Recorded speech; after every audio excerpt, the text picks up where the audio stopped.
but it costs a lot per piece. So. And so today's discussion, and again, since there's we're the small track, I think we can have more of a discussion. Stop me and interrupt me.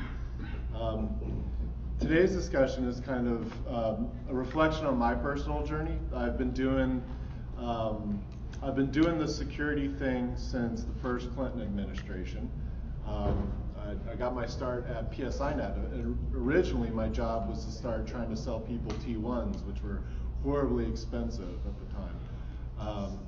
And T3s were, that was the great white whale in terms of getting people connected to the internet. And they took me aside right out of college, and they said, well, okay, you did a good job with that for 60 days, but what we'd like to do is there's this thing called a firewall, and we want you to start explaining to people why they need these firewall things, because most people just had a Cisco 2600, if that, with some static packet filtering on it, right? And we wanted to upsell 50 grand for Gauntlet, or at least 5 grand for a Morningstar box. I just dated myself. So that's where I started. Currently, I work for the smallest of the too big to fail banks. Up until Friday, my role there was technology and operational risk management, governance and compliance. So it was a lot of info risk, there's a lot of op risk. If you're familiar with banking and financials, that includes physical and fraud and a bunch of other stuff. Starting Monday, I'll actually move to owning information insurance, so Vault Scanning, our red team, security engineering operations, keep IT GRC, the op risk stuff goes to somebody else downtown, thank goodness. But that's kind of my path. In between then, I've been a product manager, I've been a consultant, I've had a lot of fun. I used to work at a company called Verizon where we did the data breach report. I was part of that team, as well as I did some other stuff there. So this talk was focused on the burnout question, because a lot of my friends on the Twitter or over drinks were talking about how they've gotten to this similar late 30s, early 40s part of their career, and they're just done. And I see a lot of CISOs whose sole goal in life is to stop being a CISO, to make the same salary level, right? So that was part of it. As I've given this talk a couple times now, I was fortunate enough to do it at BSides Las Vegas and Source Seattle.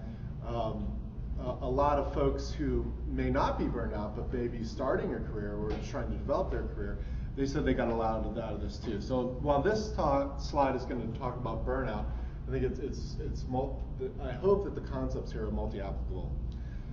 So real quick, I'm not trying to trivialize anything here. It's a real and potentially devastating problem to figure out that you're in your late 40s, early 50s. You've got about 15 years of money making left in your life, and this is where you sit, right? Burnout is very real, and it sucks. And we're losing extremely talented people every year to burnout, either physically or mentally. And the last thing is, this is not a panacea. I'm not a professional. This is just my personal journey, okay? And don't be like, this is not a self-help either. I'm not here to sell you a book and get you into my paracult. All I can do is tell you what works for me. But he does have a 14-step program. It's a cheap That's monthly right. thing from PayPal. It's not a big deal. Just sign up for the recurring charge. All right, so, I'm not an expert, right? I'm doing this because, generally I love everybody that I interact with on Twitter and at conferences and at bars. You guys, my friends, I believe in what we do. I believe it's, really, the whole reason I got into the internet was my dad was like, hey, he was, before it was commercialized, he was on it as a scientist, and he was like, this is going to be a big deal. You might want to look into it. And I kind of caught the love. So I believe in the discipline. I believe in securing, and that we're going to help Western civilization with what we do in the long term. I mean, as long as there is a civilization at this point, there'll be something that smells like our internet, right? I like what I do in that way, but that doesn't make day-to-day grind any easier, right? So let's just talk about burnout real quick. These are causes that I swiped right off of Mayo Clinic, right? Google's your friend. The first that they point out is a lack of control, right? And as I went through all of these causes, it just hit me why we might feel this way as an industry. Lack of control. Who controls the threat environment? Ain't nobody who does, really. We don't control that. We hardly control the products that we use, right? You've got that product manager, for those of you who saw that silly slide earlier, you've got that person controlling to some extent what you buy and implement and to defend your network. So that's, lack of control is very difficult, and I think we suffer from that. We don't own all the inputs. Moreover, just who here is in security and has trouble with IT? You're lying if you don't raise your hand, right? No, it's true, right? Sometimes we don't even control what IT does. We don't control what the business wants, right? Some people ask me what I do on a daily basis, and I say, well, generally the business sometimes wants to stick a fork in a socket, and my job is to tell them that might not be a great idea. Or if they really are heck bent on it, how they might survive that encounter, right? So there's a lack of control there that I think we end up with. Some unclear job expectations is another symptom of burnout, right? Unclear job expectations are kind of rampant, right? I mean, to some degree, if we're working as a firewall admin or we're in security engineering and operations, right? Your expectation is to work your tickets, right? That's straightforward. But if you think about what we do in general as a security department or security practitioner, there may, the expectations that your CFO or CEO have of you may not line up with reality.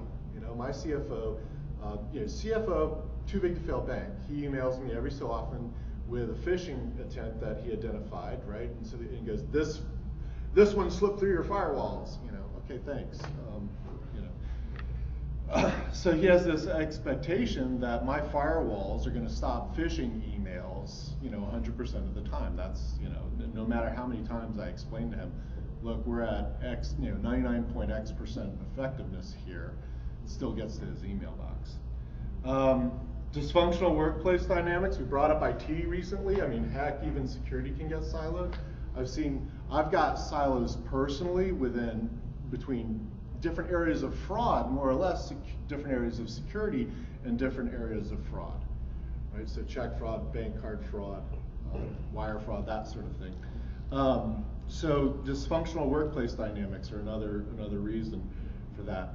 And that only gets worse when anybody ever tried to discuss a vulnerability with the business owner. They have no idea what you're doing and they absolutely don't want to fix it, right? Yeah, that's dysfunction. I dread those conversations. Similarly, a mismatch in values. And this works both ways in my experience. Many times we get very, very caught up in how clever we are, the romanticism of red teaming, right? And that's cool and it's useful, and I'm not here to demean that. I'm going to be owning the red team function in tomorrow, I guess. But we have this mismatch between we think we're really clever and we're providing value, and the business is like, I have to go make profits now, right? Both of which are incredibly important, but they all tend to be mismatched unless we really take a lot of effort to have those discussions and talk risk, right? Poor job fits. How many people in here started out with security as their first choice in their career? How many people have a degree from a college in InfoSec? Did you get that straight out of school, Jake? Masters. Yeah. So we can now get MBAs and such and all that stuff, and there are kids graduating with InfoSec degrees. But most of us, looking around the room, most of us, our age groups, we went to school for something completely different. We just kind of fell into this, and we may or may not love it, right? So is it a fit for our skills? or did we fall into this and kind of like it? Extremes of activity is another one. You're very busy, then you got nothing to do, right? Many security departments, as I've been a consultant over the last 10 years, I'm not anymore, but when I was, many of them work from fire drill to fire drill, right? It's, oh my gosh, here's this problem, let's go triage that problem and deal with it, versus, it's very much like a development shop. Unless you really make time to manage towards internal work and planned work, as well as address this unplanned work, you're going to suffer from these extremes of activity, and that's going to continue to contribute to burnout. A lack of social support, and I don't mean talking to Jack on Twitter, right, or having drinks with Jake. I mean, when you're at the office and people don't understand what you do or who you are, Or what you're saying. or what you're saying. Yeah, project managers are a great example. I've got this project manager who's sending me emails last Friday about how we're going to cause his deadlines to be missed. And the fact of the matter is, the app's not ready, right? We're not testing it because your developers say the app's not ready and it's not going to be ready for another week, right? But I have no support from that project manager right now. And a work-life imbalance, right? And anybody who's worn the pager, that's kind of an outdated, I just showed my age again. But anybody who's I've got an email box full of 700 freaking alerts off of I think in the last 48 hours off of our network. I have to run through those and make sure there are no criticals there that I got to jump on. That's going to also contribute to burnout. So this is Mayo Clinic. I'll give some more specific ones, right? First, security is not easy. What's funny is you say we're the pager, but we're at BSides, which predates the pager. That's right, yeah. So just some observations security's not easy, right? It's not easy because we don't control the environment. It's not threat, or for that matter, IT many times, right? Wow, what's that IP doing, and where'd that come from? Security is a cost center, and this is a key one, right? Anybody here ever been a CEO? Right? Okay, so just real quick, there are two ways that businesses create profit. One, they create new revenues, right, and do so profitably, or two, they cut expenses, right? And everybody knows that you have to cut expenses. We're a cost center. The intrinsic desire of a CFO is to keep us from spending money, right? That's it, as far as accounting is concerned. The last piece, I went through this. The last piece is that the benefits of security are not directly observable. They're not. If we're doing our job, nobody frickin' knows in the business, right? I had to explain this to some folks, and we'll get into this a little easier, or a little later today. What you provide is no experience at all to the end user, or to management for that factor. And the only work product that you're presenting to the business is a report. So why do our reports suck? Right? That was the next question. We spent a lot of time working on our reports because of that.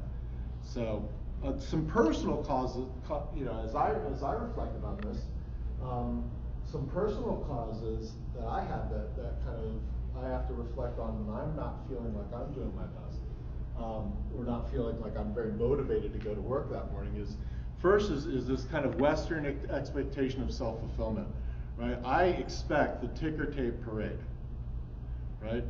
I want palms lied down on the way to my office because I'm securing the world, right? That's me. Hey, no incidents at the bank yet. That's a very Western, self-aggrandizing, egoist expectation. I have poor expectations of my audience sometimes. What do I mean by poor expectations of my audience? I expect them to get security. I expect them to get how clever I am. I expect them to get those sweet risk models I've built, the sweet threat models I've built. right? The fact that I'm one of the few people who are really digging into data for them, you know, all this cool stuff. And at the end of the day, they're worried about where they're going for lunch because I've got an 11:30 appointment with them. A lack of experience. We talked a little bit about this, just now. How many of us are really trained to do this? We've learned on the job. And if you say, hey, here's some new concept, right? The experience that we've got is all. It's not like this is woodworking where we've been doing it for millennia as a society. It's a very, very new, in general, it's a very new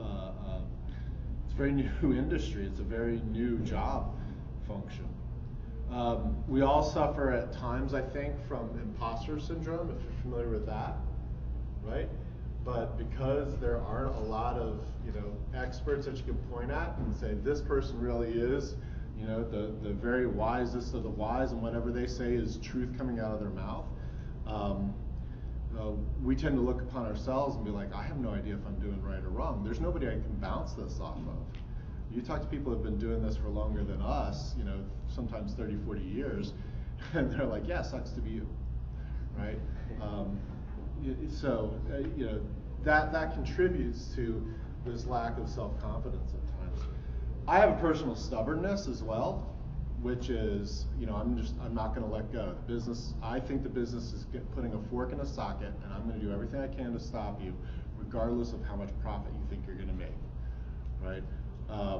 It is that where I actually, and this is part of it, I personally feel the need sometimes to be that expert, right? You've called me into the boardroom for my opinion and my expertise, and so I feel the need to be the expert on this and tell you about all the ways that you're going to electrocute yourself with fork-in-socket syndromes as they're pervasive throughout the enterprise, right? So you've got some, as I've reflected, right, these were some things that I realized contributed to, not necessarily burnout, but those days where I was like, man, I don't want to do this anymore. So at one point, I ran across something, which is kind of the crux for the talk here, and it's this concept of craftsmanship. I'm not going to butcher the Japanese word for it, that there is an actual term. And I came across it because there was a movie about this guy. Has anybody seen the movie? Guy in the back, great. If you haven't, it's really worth it. It's a great movie. And essentially, this man's name is Jiro. And if I call him Jira today, forgive me, because we're trying to figure out what to do with our ticket system as we transition on Monday. So just bear with me. I've had Jiro on the mind for the last couple weeks. But Jiro basically is this, he's more than 85 years old now, but he's this very old sushi chef. He's still going at it as far as I know. 3 Michelin stars, which is ridiculous for sushi. And it's even more ridiculous when you see his restaurant, which is basically this very small, innocuous sushi restaurant that's in like the Tokyo subway.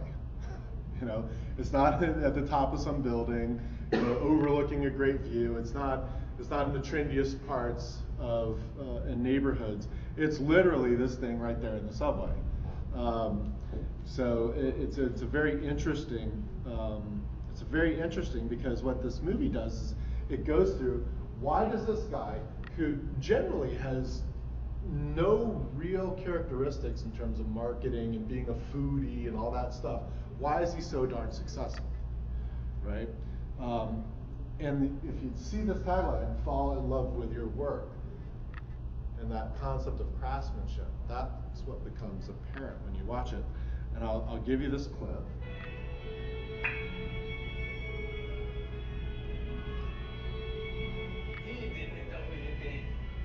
いい仕事をするのが職人で、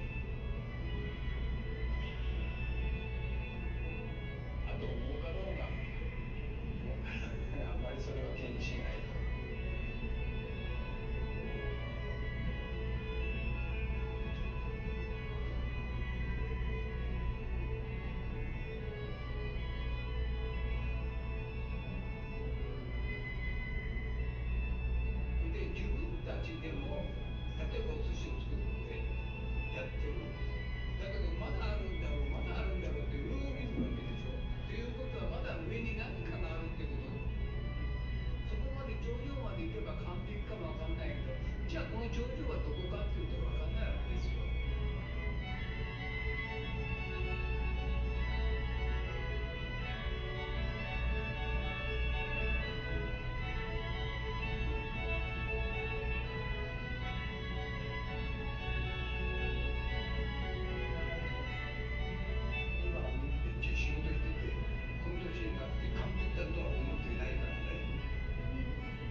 なと思って結構です。ただこれをもうこれで一生懸命こうやって少しでも上少しでも上っていうふうに考えて現在立っています。だから今85になってもさあ今やめようかという気はあまりありません。そういうことです。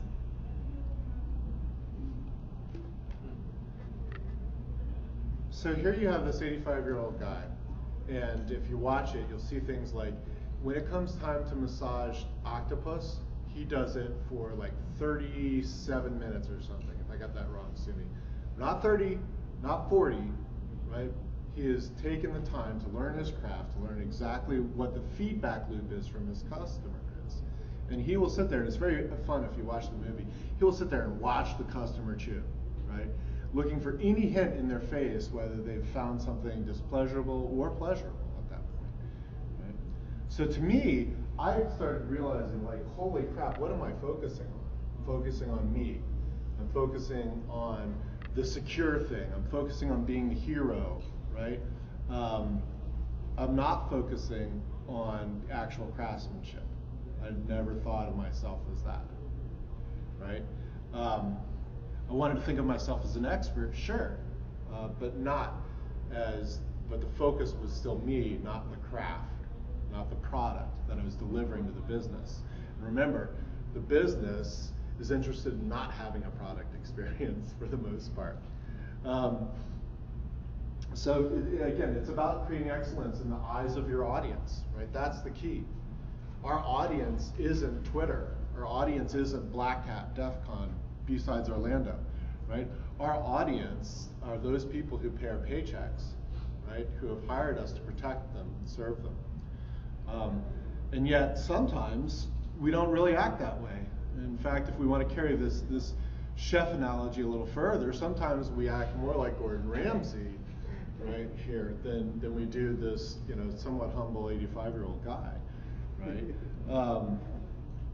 So, to me, because we end up screaming, hey, you're sticking a fork in the socket. I use that analogy on purpose to get to this point to say, that's a ridiculous way of looking at it. Like, you're sticking a fork in the socket, and I know that's stupid, and you're like, I can trust you about as much as I trust my 2-year-old son, right?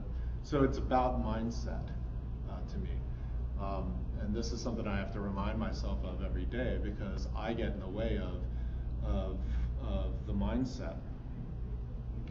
So with all apologies to Ron Swanson, I've got kind of a new life coach when I think about my career. So there's a couple of things that he talks about in this, and I'll just in this movie about what it means to be a craftsman. We'll just run through a few of these here. First is you must keep an obsessiveness about you, right? You saw him say you must fall in love with your work, right?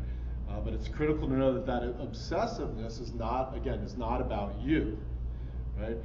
The title comes from this quote, in dreams I have grand visions of sushi, right? And it's not dreaming of work. Like when I was 16, my first job was at McDonald's, right? And I worked the fry station for the very first time, and I worked a 6-hour shift. And by the end of the 6-hour shift, I went home and I tried to go to sleep, and all I heard was the freaking fry beeper going off, right? I couldn't even sleep. As exhausted as I was, I've never worked as hard in my life. That was not a pleasant dream, right? He's got grand visions in his dream, which is kind of interesting. And also, again, about that, it's the detail, right? The devil is in the details. If you give a deliverable to the business that includes visualizations, and you haven't read Stephen Few, right? There's a great play. That's an example. It's a great thing to think about, right? Second, Strunk and White, right? If your deliverable includes copy, right? If you haven't thought about how people consume and the room in which they're going to consume your deliverable and their mind, all the possible mindsets, right? All of that stuff. Now the product, I've talked about the product here, but that's the result of the craft. That's why you go through and you look for great examples on data visualization. You work on your writing skills and your communication skills. So the next thing is it's dedicating your life to mastering that skill. In other words, it can't be a transient journey. You could become a craftsman to some degree, think of yourself as a craftsman, and have a second career, and that's fine, right? But in his opinion, it's a life journey. This other concept that the Japanese idea of craftsmanship lays is something that we're going to have to deal with, whether you like it or not, based on the evolution of the threat landscape, is that it's always learning and listening, right? And to some degree from a humble mindset as well, right? Understand that some of us who are older, some of these kids that are going to come out, they're going to have a different perspective. If you ever get in a room with a bunch of crusty old CISOs, they worry about millennials and introducing them to the workforce, because the cloud is just how you do computing to them, right? This whole crunchy perimeter control, we own the data, that's oblivious to them. Privacy is another thing, right, that they worry about. So anyway, he does not think or feel like he's achieved perfection. That's an ongoing thing. Even though if you talk to food critics who are familiar with sushi, they're like, hey, this guy and his craft is a one-in-millennial event. When he goes, we lose it all, right?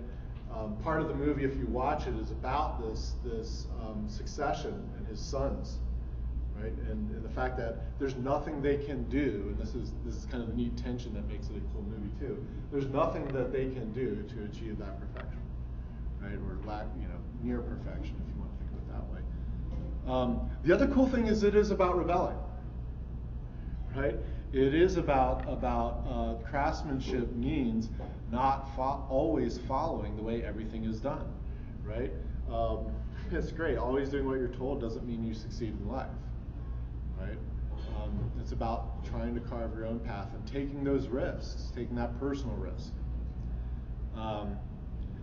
Sacrifices are made, but no regrets. Now he goes through when they get into this inner dynamic between him and his children. There's a lot there that I can't recommend. I do recommend a hearty work-life balance. But on the other hand, this is how his peers view him, right? Understanding that the sacrifices are going to have to be made in order to be a craftsman, but keep that, my goal is to keep that balance strong. I've got 5 kids, that can be difficult. It's again, for him, the journey isn't over. So it's a never-ending, always improving path. And we're understanding how he can make and remember he said every detail. What even little refinements can you continue to make? One of the hardest for us is to love criticism. Right? We feel the need to be experts in the room sometimes because we are the security guys. We know better than them. We know the audiences have no idea. I was sitting with what we're talking about and our experience and our knowledge base. I was sitting with a CISO a little while back, and I was talking to him about and talking about mentorship and leadership and these things. He said one of the most difficult things for him as a big company CISO is that there is nobody who can tell him how to do his job.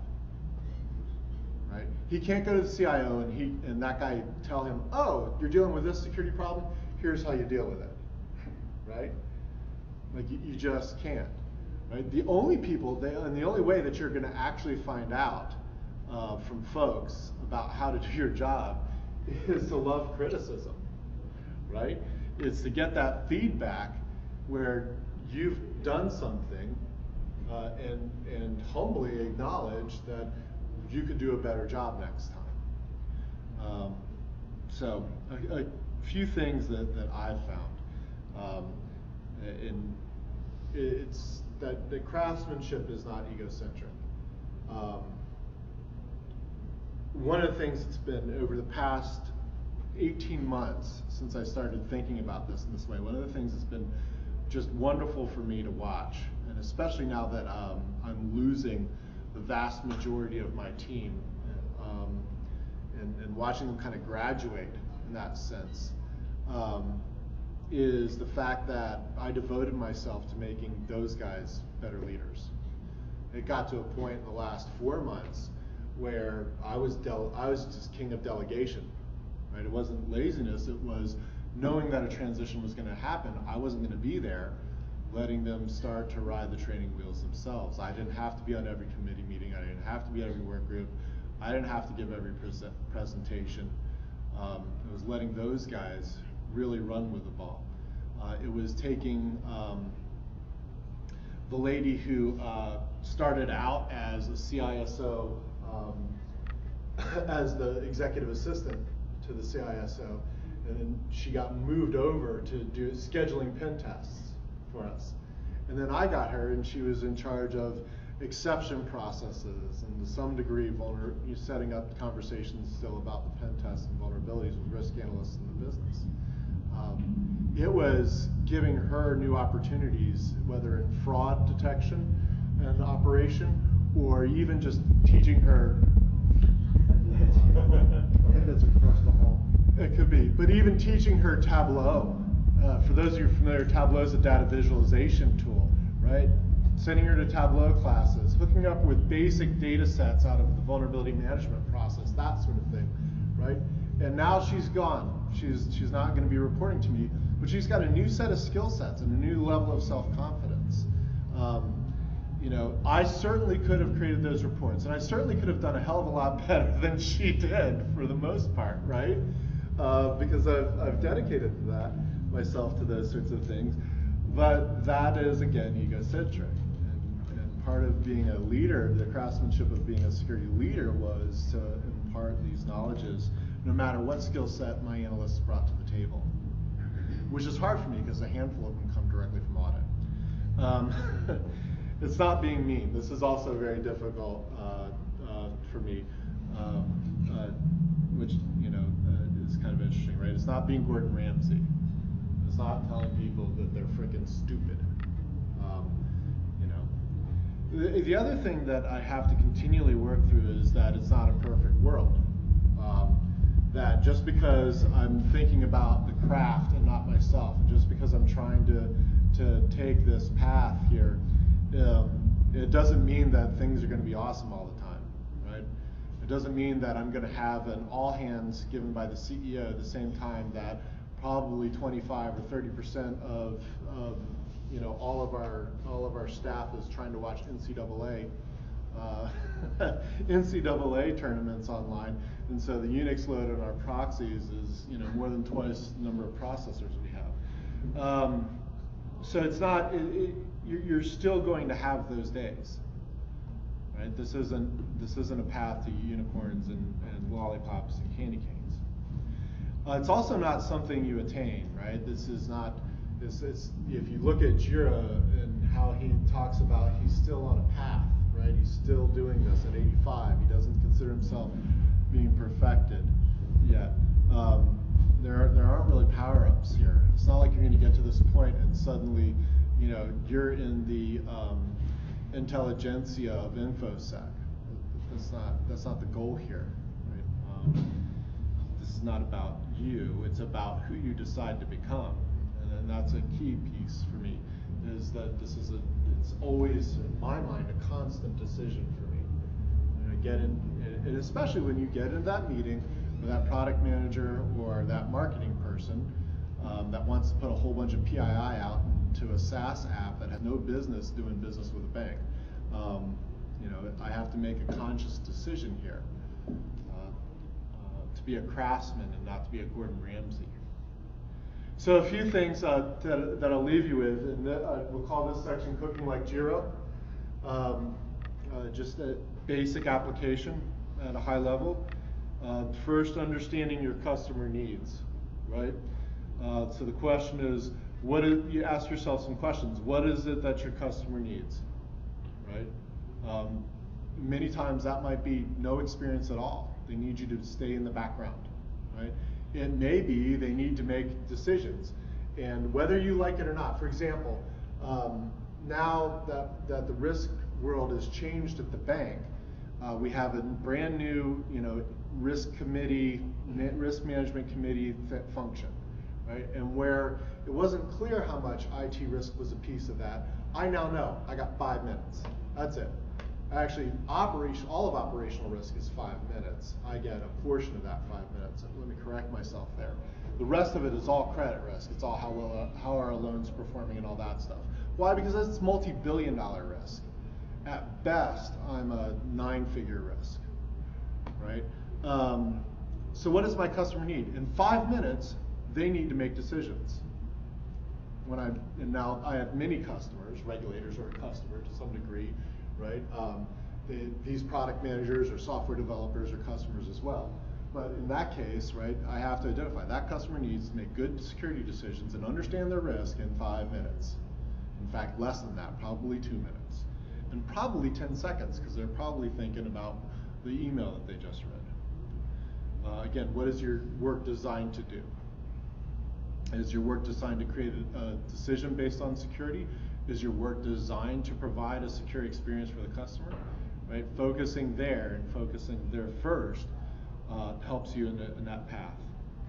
That's definitely understanding the customer's experience. So attaining excellence in the eyes of your audience. I'll give you the obligatory Apple example, right? What's a great customer experience slide deck without talking about Apple for a second? So this here, anybody remember these?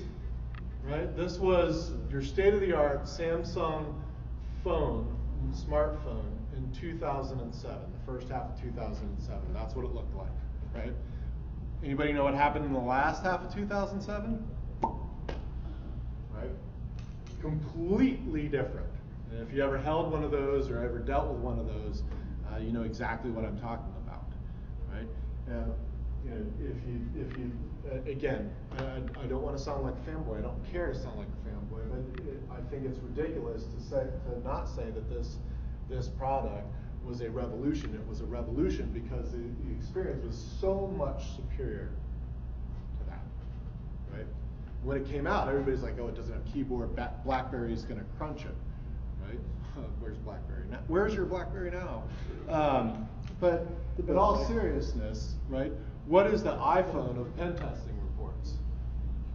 Right? How much of our pen test report are pages and pages of medium vulns that you know your CFO or your CRO or your CIRO, if you're a big enough company, are going to look at and go, I don't know, how many mediums make a high? I don't know, right?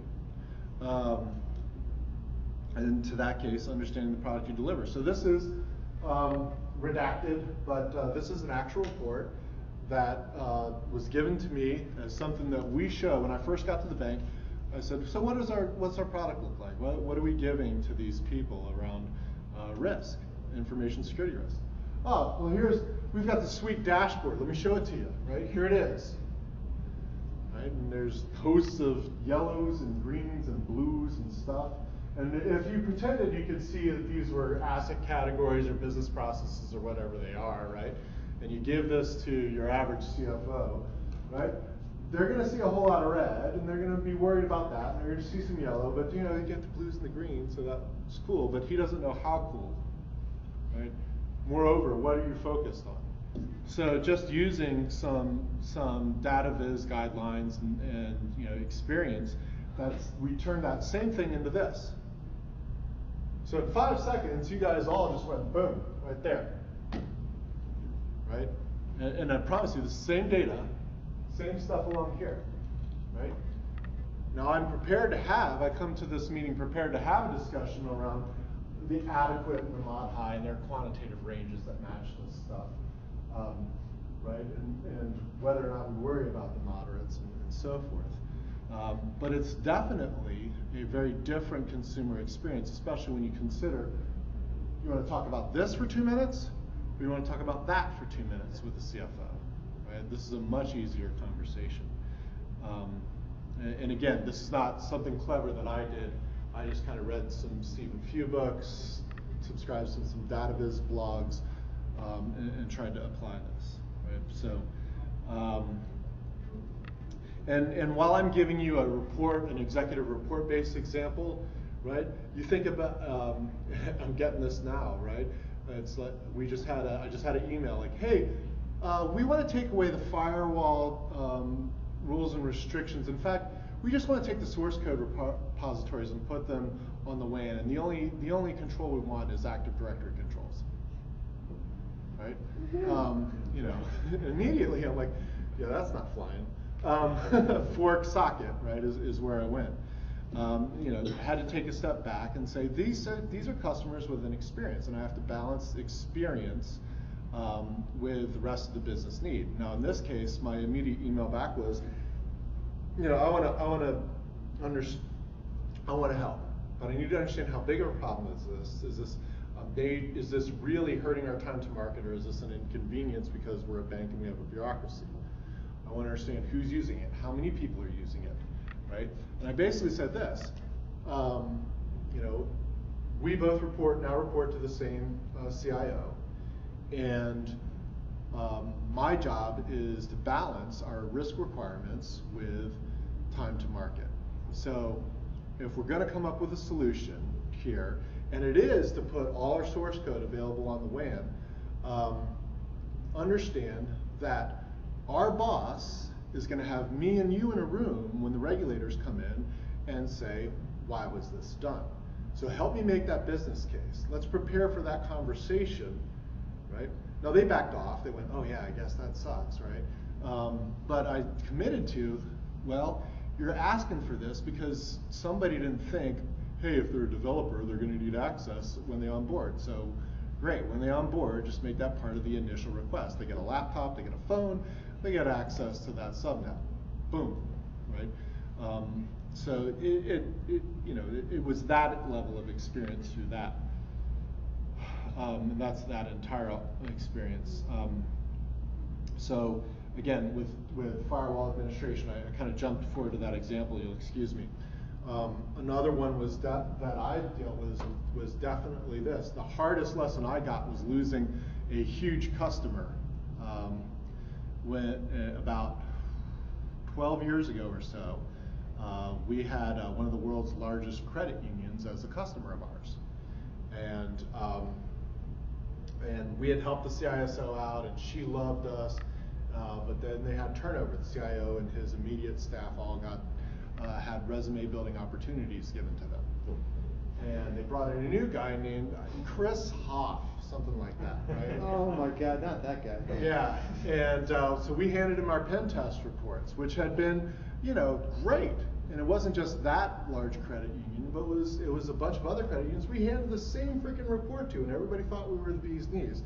We handed it to Chris Hoff, and he promptly fired us, right?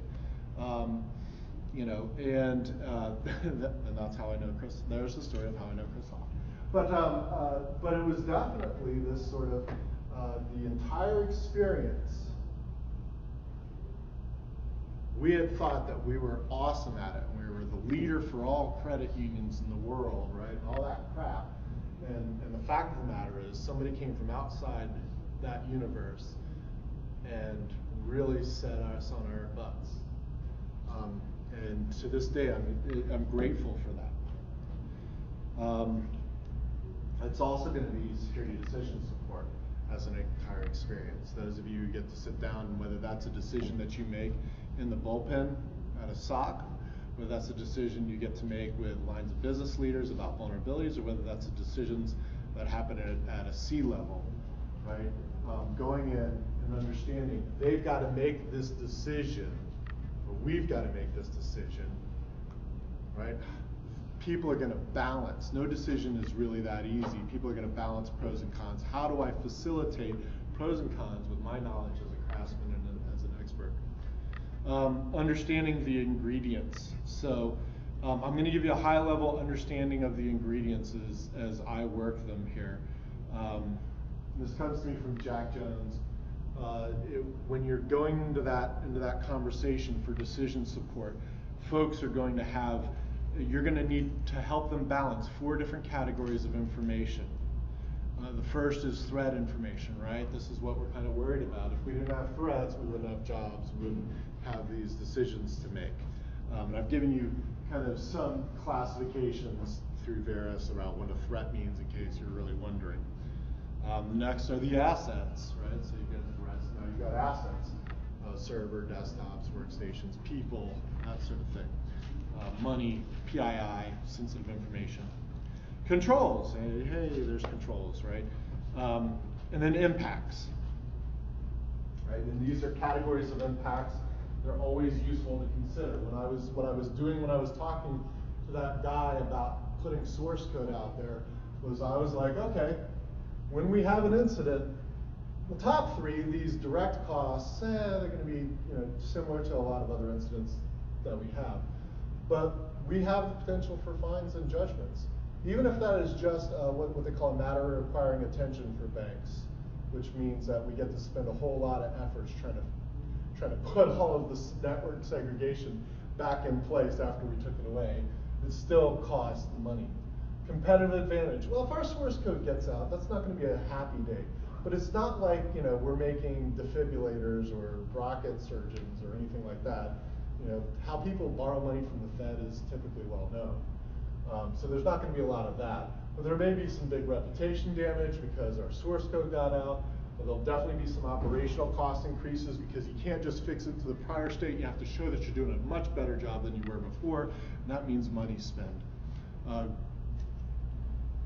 Brief example of the operational increases. So a retailer many years ago got breached. It was a big breach. If I told you retailer's name, you'd know. A lot of my friends from Nationwide went over there. In fact, one good one became their CISO. And they were like, wow, we had a breach. And I was told that there was a lot of investment, all this stuff. What I didn't know was what the breach created was $54 million in shelfware. Right? They literally spent millions and millions, tens of millions of dollars on stuff, but never staffed it up, just to show, hey, we bought this. And you guys know this. Hey, we got a SIM, and it sits over there. Try not to turn the monitor on, right? So anyway, impacts. So you've got all of these 4 different categories. Now, when you put them together in a conversation or a scorecard or a quantitative forecast, then you get risk. And only then will you get risk. And only then will you really be talking to the business and giving them that full picture, right? Then will you only be able to have that discussion in the SOC bulletin.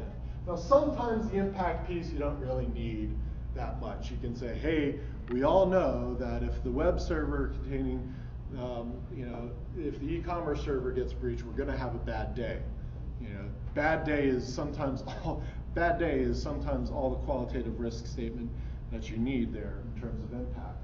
But it's important to know that many times we focus on other pieces of this. And you may have great conversations. Some of the most meaningful conversations happen here, right? Why is a threat interested in these assets and how are they going to get at them? So that we can then have this conversation here about the controls. But you can't do that without that purple circle context. So that's just a basic thing, whether I'm talking to this guy who wants to put source code out or whether I'm talking to folks to try and justify upgrading our proxy infrastructure, I've got to bring all 4 circles to the table, because if I don't, right, I'm not going to be giving them the best product or the best experience or the best information to create a decision, which is really that product or experience. So the last piece I'll leave you with here is create and use a feedback loop, and I should say without ego. That's the most difficult part for me. It's definitely to be able to listen and have people say, hey, my security experience sucks. We simply can't do that because that's going to hurt the business. Or even if the business is just too afraid, right? So as an example, we're trying to get a browser plugin that defeats malware more widely adopted by our end user customers, not people inside the bank, but the people actually use online banking, right? Because it's going to stop wire fraud and it's got all these benefits. And the business came back and said, there's no way you can make this mandatory. Our customers will leave us. And I said, well, hold on a sec. There's a whole lot involved in leaving a bank. You're going to tell me that people are going to get so frustrated with downloading a browser plugin that they're going to move banks. And the business is like, yeah, they'll totally leave us. I'm like, okay, great. Now, what I took from that was, no, people aren't going to leave us if we make this browser plugin mandatory. What I took from that is the business is really frightened of the user experience. It's not that they don't want the fraud to occur, right? Or it's not that they want the fraud to occur. what they want is for the end users to have a more seamless experience. And so rather than demanding the browser plugin, what we actually negotiated was more time in the back end for anti-fraud analytics for certain customer sets. Right? We went back and we did more work and we presented basically a much better experience for both the end user and the business. So we have a few minutes left, I suppose. I've kind of given you what's worked for me or how I've thought about some things. I'd love to hear from you about your experiences. Please. Interesting. So I want to go back to where you're talking about when you have CEOs or CFOs and they give you, basically not ultimatums, but this is the direction where to go. How do you approach that? You've given some discussions, as far as security and where they don't have any interest in it. I mean, how do you kind of approach that? Sure. So, and we'll throw this into the aggregate topic of aligning security with the business, which is like one of the hardest things that we could ever hope to do, because we're a cost center. Right? And in their eyes, we know more support profit than this room would, right? Because we're cost centers and so forth.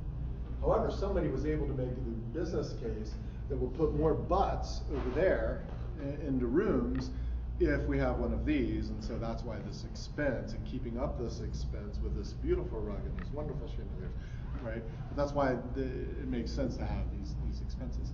So with that said, and I get this a lot from folks who might want to create metrics,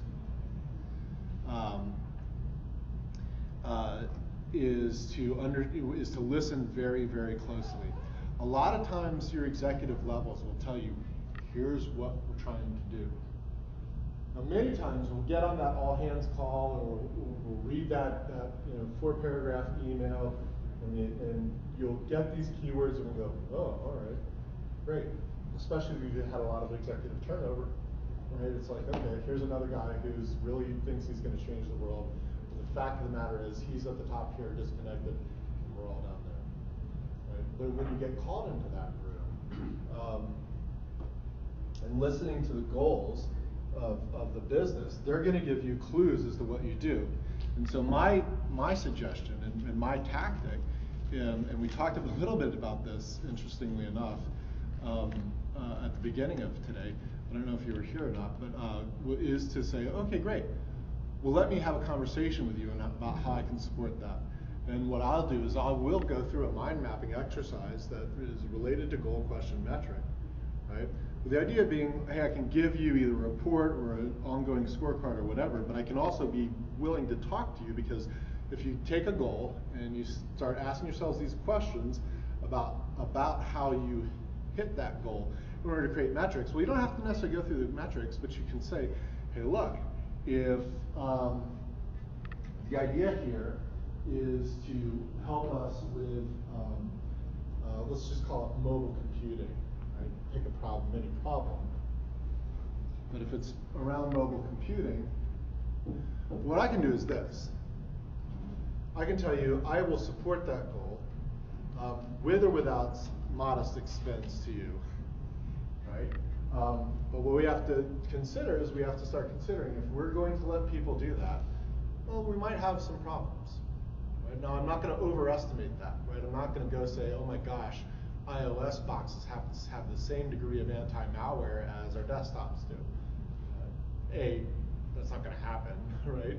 But B, the threat environment just isn't necessarily there yet, depending on what kind of business you're in. There may or may not be spend here. It may be process level controls, right? So on and so forth. But here's how I'm going to support this, there, and this is the cost to you. And if you want, you can financially engineer an annualized loss expectancy or whatever, right? But even if you just say, hey, the reason to do this is because I don't want this initiative to get derailed and or get even paused, right? And the way that's going to happen is if we have a bad security day, right? And that's where most people will think of security as a subset of risk management, right? Because if they want to do this whole, hey, we're going to go do, empower mobility here, right? right? Great, let me help you manage to that risk. I'm not gonna try and secure mobile, but I'll do that. And so just coming to them with a handful of, here's how I can help. That's really what they want to hear, is here's how you can help. So overall, I hear you suggesting two distinct steps here. The first being to stop focusing mostly on other people's image of you and instead focus on making sure they get what they want in their interaction with you. The second is to break off small pieces of getting them what they want, turn it into a skill you can focus on developing, and then obsess about that skill for a while. That, I'd be happy if you went like that, sure. Right? I just, the obsession part in particular made me think I want to make sure I'm not just sitting down and thinking about making sure other people have a great security experience, but I'm actually breaking off pieces, building useful skills and intuitions about them. That's right. And obsessing in small pieces. That's right. What I'm not leaving you with is what it means to be an InfoSec craftsman. That's a whole nother set of hour-long discussion or whatever it is, and especially because you have many different InfoSec craftsmen, in my opinion. It moves beyond just the very simple blue team, red team categories. So first and foremost, it's thinking about what you do and being a craftsman, and then comes what you actually mentioned first, which is focusing on the customer, right? In their experience and how they digest it. What I've come across from this is I used to do a lot of work in theater, and security and IT is kind of like the stage crew. You know, our customer is kind of the actors and the director. That's right. But what we're not, we want to please them enough so that they can give a good experience to the audience. You know, when tech goes exactly right, the audience is like, oh my God, you know, did you see the whatever on the costume? Did you hear the voice of the singer? Did you whatever? And tech is exactly 100% transparent. That's right. When it's not, people are like, oh my God, can you believe that show? It would have been really good, except, you know, the spotlight person wasn't on where they were supposed to be, and you could never hear that guy in the back, and you couldn't do this, and the lighting was horrible because you couldn't see this. And then you become the focus, where your job there is to be as transparent as absolutely possible. That's right. Like, so anybody familiar with the Broadway Spider-Man debacle? I've heard some about that. So yeah. So that's what everybody came away with talking about, was like, okay, so that sucked because X, Y, and Z, right? And the X, Y, and Z were definitely were a lot of these operational things. Nobody ever said that person's a bad actor. They said that person was given a crap script and the special effects didn't come off and all that stuff. But is no visibility kind of bad for you, right?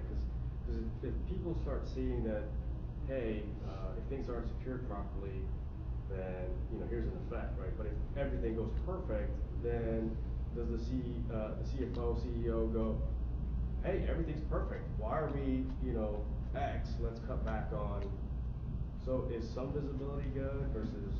So I would argue that egoless visibility is good. Again, the goal here is that the whole mindset shift is be okay if there is no visibility, right? Because that's where when I said I had a Western view of it, it's, hey, here's Alex, and he's got a bow tie on, and he's going to tell you all about the risk, Mr. CEO. And isn't he awesome? Isn't he valuable? Shouldn't you give him a raise? Right? Was my expectation. And when that didn't happen in my career, I felt frustrated. Like, don't these people know I'm Alex freaking Hutton, right? You know. So it is sort of that. And the other thing I'd like in that example, I'd like you to understand is when the CEO comes and says, "Can't I cut?" He's not doing it just because he's like those SOBs in security, right? He's doing it because he wants cash from here to put over there. And sometimes we can give him that, and sometimes we can't. Again, this is not a panacea. It's not a way to get CEO buy-in. It's not a way to do anything. It's a way to say, when I do get a 10% cut, I'm not going to go out and have and get heartburn and frustration and ulcers and take it out on my family or you know, take it out on a bottle of Jack Daniels. It's hi Jack. It's more about okay, that's going to happen. That's part of life. What I'm going to do is continue to focus on what's important to me is the fact that I'm a craftsman. Jira's got like that, what, 8-month wait for customers. Not all his customers are sushi connoisseurs. I'd go in and I would have no freaking clue what I'm eating. I promise you, right? I would know the difference between his sushi. Well, I wouldn't know the difference between his and supermarket sushi, I'm sure. But you get the picture, right? I would not be ready to appreciate that. And sometimes those are just going to be who we are, or who we're dealing with. I got the impression there that you're saying you lower your blood pressure by focusing less on what they should do in a moral sense and more about cause and effect. If you do this, if you open up this, you're going to cause this. If you add these controls, then this will happen. My goal is to help them, is to create an experience where they feel like they've made the best decision possible. I can't control the decision. I just can't. If we've got profit problems and the CEO needs to cut budget by 10% across the board, when I was at Verizon, every quarter they'd be like, hey, find the bottom 5% and fire their butts, right? You know, I can't control that. What I can control is that moment, right, where I present them, like you're saying, cause and effects, and how I present the cause and effects. Right? And again, we're talking at a C level right now. This can be applicable if you're in the SOC and you're talking about us versus the network guys. Right? My experience has been that it's applicable to think this way. Well, I think we might be over. It's lunch, so it doesn't matter. What's that? We're at lunchtime, so it doesn't Okay. matter. All right. All right, well, thanks very much for showing up. I appreciate it. All right, now go away, find food, and come back. Do you think we could add Brazilian Jiu-Jitsu to the BSides Orlando to get